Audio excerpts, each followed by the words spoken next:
channel and to another brand new video. Today we are talking about the top 10 most wearable fashion trends of 2026.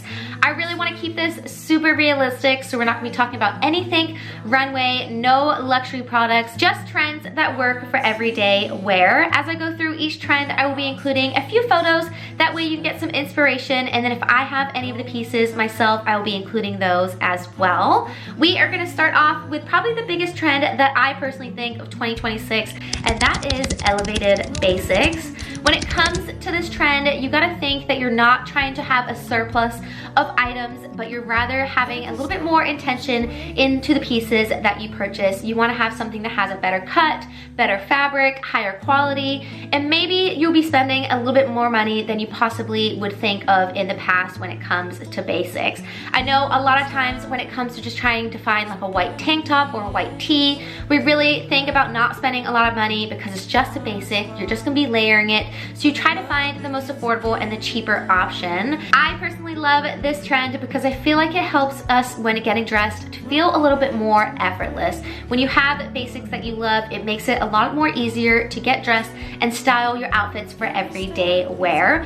A few pieces that I have recently purchased are these tank tops from Abercrombie. Now these are actually 3 of the same tank top. These are their braless tank tops, so I picked them up because I don't like wearing tank tops because of the fact that you can often see your bra strap, or it just doesn't work with your bra depending on kind of what style you have and size. So these are completely braless. They have an insert which makes them super comfortable, and they're just a great piece to wear with so many different outfits. I've already worn them so much with linen pants, linen shorts, styled up underneath jackets or sweaters. Really, I can style them up with everything. They were a little bit more expensive, but I know I'm gonna get my use out of them and I'm gonna have them in my wardrobe for a very, very long time. All right, trend number 2 is soft neutrals and earthy tones. I feel like when I'm saying that, I'm going back in time to 2020 during the pandemic when a lot of us were looking for like comfort, cozy, home-friendly outfits.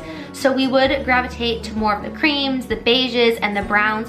So we're kind of going full circle in that kind of aspect. These colors and these shades work so perfectly when styling up an outfit. They go with everything. When I think of soft neutrals and earthy tones, I actually think of the winter season, and that is what we're in right now. When it comes to my sweater collection, I have so many creams, beiges, and browns because I just gravitate towards those colors and those tones because they are warm, cozy, and comfortable. I know that they go with everything. So that is the majority of my sweater collection. I love to just style them up or style them down, and my go-to outfit when it comes to work during this season is tailored pants and a cream or brown sweater and kind of calling it a day. I work somewhere that is a little bit more casual, but an outfit like that, it looks a little bit more elevated and smarter, but at the same time, you're super comfortable. Trend number 3 is comfortable footwear. I definitely love this trend. Don't get me wrong, I love a good heel moment. I'm definitely incorporating heels a little bit more into my wardrobe when it comes to going out or elevating a look or going to like a wedding or a special occasion, but at the same time, anytime that I can wear a flat or a sneaker, I am wearing a flat or a sneaker. I just want comfort over style, but I feel like as the years have gone on, especially this year in 2026, a lot of brands are taking style and comfort and combining them. We're seeing a lot more loafers, sneakers, boots, anything that is a little bit more practical and wearable at the same time. I definitely saw in 2025 a little bit more of like a revamp with the sneaker, taking out the chunkiness, making it a little bit more sleeker, a little bit more thin. We saw a lot of trendy pieces like the sneakerina, trying to incorporate a sneaker and a ballet flap into one. I used to hate sneakers, hate wearing sneakers, owning sneakers, because I just hated the way that they looked with outfits. But now I feel like there's such a variety of sneakers on the market that you can definitely find a pair that you will wear all the time with so many different pieces. I actually love now wearing my sneakers with skirts and dresses just because it dresses it down and make it a little bit more casual. Maybe you don't want to wear a heel, or sometimes heels can really just elevate the look more than what you want it to. At the end of the day, I think footwear and footwear brands are definitely catching up to the times. Back in the day, we would sacrifice comfort for style, but now we are not willing to do that, and to be able to find shoes that are comfortable and also stylish is a win-win for everyone. Trend number 4 is modern knitwear. Now, knitwear has always been around. It's always trendy, especially around this time of year when it's a little bit chillier. I feel like nowadays brands are finding ways to kind of reinvent it a little bit, get a little bit more creative with the textures, the colors, the fabrics, and just make it a little bit more elevated and exciting. We're seeing a lot more knit sets, cardigans, cashmere, anything that's a little bit more elevated and more intentional with your outfit. I feel like back in the day, we would just wear knitwear because of the fact that we're cold, throw in a big jacket over them and kind of call it a day, and we wouldn't really think about it as like a staple kind of piece to your outfit. I love wearing my knits with jeans or tailored pants, but one of my new favorite ways of wearing it is over dresses and over skirts.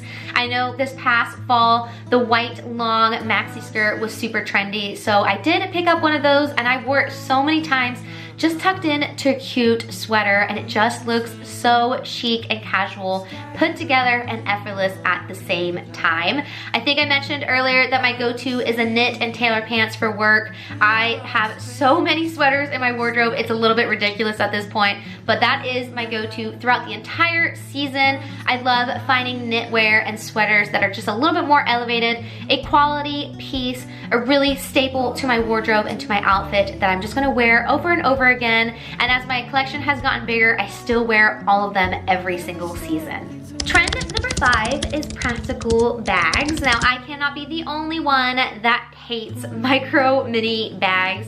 I never hopped onto that trend because I can't fit anything in them. I've always been a medium to large bag person. I definitely have smaller bags, but I do not have a micro bag. I don't even know what the point of them is, other than using them really as an accessory to an outfit versus using them for practicality. I love when fashion becomes a little bit more functional again, and medium and large bags is exactly that. Right now, the trend is soft totes, a little bit more of a slouchy look, while also being functional and everyday. A perfect example is this bag that I have here. This is a black bag from Ganni. I believe it is the medium size, but it's still really, really big. It honestly doesn't look like it would fit much in it, but it completely expands. So you can completely expand it, and I can fit so much in it. I actually have napkins in there at the moment from going to a lunch, but I can fit so much in it, but at the same time, it is super stylish.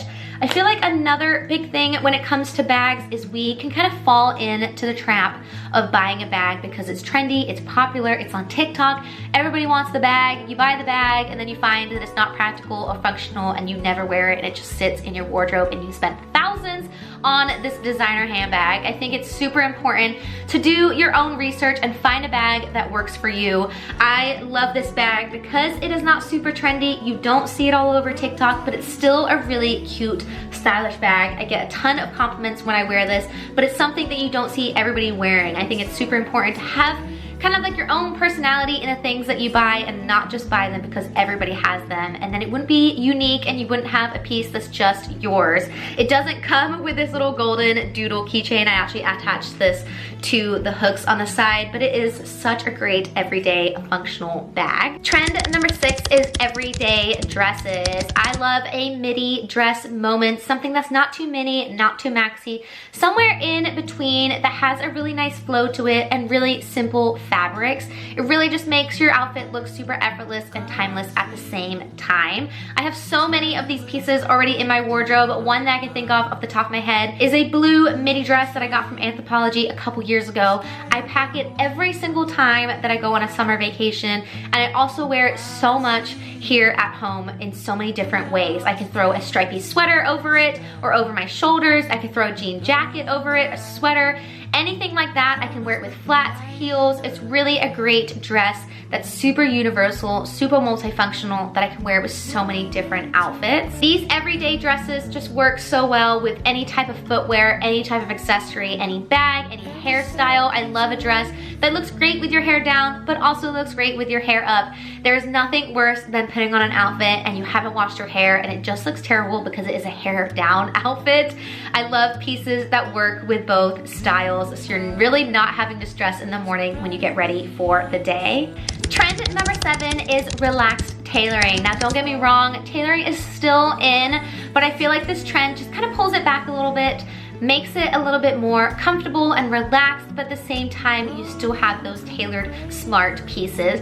You gotta think a little bit more of a comfortable waistline, a little bit more relaxed trouser, and then more of a slouchy blazer. Now, don't get me wrong, I love a padded blazer. I have so many padded blazers that I wear to work, but my number one blazer that I wear all the time is a slouchy blazer. I picked this one up 2 years ago from Anthropologie. It looks super good this time of year with a turtleneck underneath or a sweater, but honestly, a lot of times as I live in Florida, I will just throw on a white t-shirt and jeans with this, and it just looks super smart but casual at the same time. Trend number 8 is intentional layering. Now, layering has always been a thing, but this year I think we're gonna get a little bit more intentional with the way that we do it.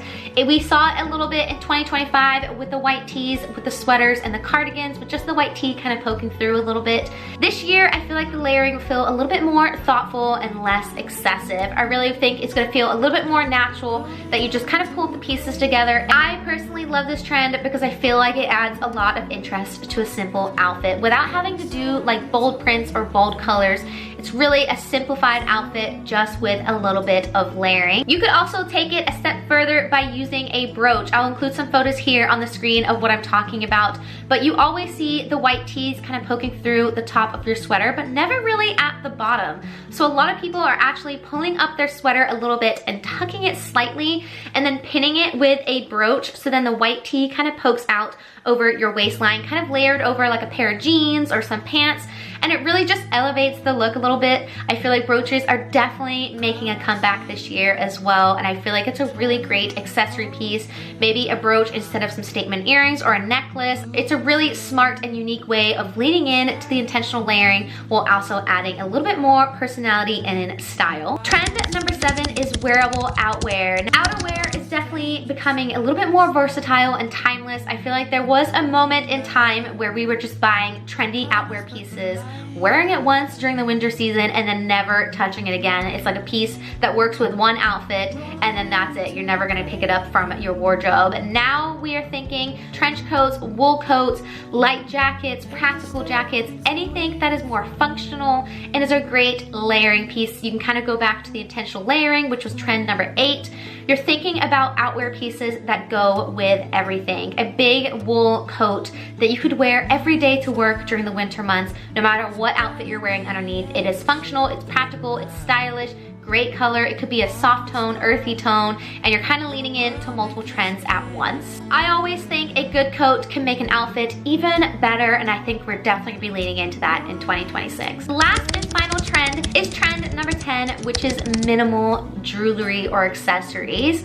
I really love this trend. I love that we're moving more into the minimal and intentional space. I feel like that's a big word for this video, is having intentional trends, intentional moments when you're buying things, and making sure that you are gonna wear those pieces and you are gonna keep them in your wardrobe for a long time, while also incorporating personality and style. You can definitely do that when it comes to jewelry. I really think simple jewelry and simple watches that are perfect for everyday wear, and you're not saving these pieces for like special occasions. In 2025, I actually purchased my first watch. I ran so far away from like Apple Watches and fitness trackers, and I really just wanted to find a classic piece that I can wear all the time. And when I say wear all the time, I mean I have not taken this off my wrist. This is a Belova two-tone watch. They're really not crazy expensive. If you are looking to get into watches, I definitely recommend checking out this brand. I want to say their watches maybe range from like $300 to $600. They do a ton of sales. I maybe got this for $300, and I wear it all the time. I love the option of having the two-tone. That way you can wear both silver and gold jewelry, and my watch is always gonna match. I also love the square face. I do have a round face as well. I definitely wear the square face a little bit more. So I think it is super important when you're thinking about minimal accessories that you kind of build a capsule kind of box of jewelry that you can just rotate and wear for different outfits, different occasions. I think this trend is actually less about the trend and more about personality and style, which is really moving in a positive direction. So that wraps up my top 10 wearable fashion trends of 2026. Let me know what your favorites are down in the comments, or if I missed any trends that you are following this year. If you did enjoy this video, make sure to give it a like and subscribe, and I will see you guys next week for another video just like this, but I'm gonna be running through the fashion trends that I will not be following this year. But until then, have a great rest of your week, and I will see you guys on Sunday. Bye.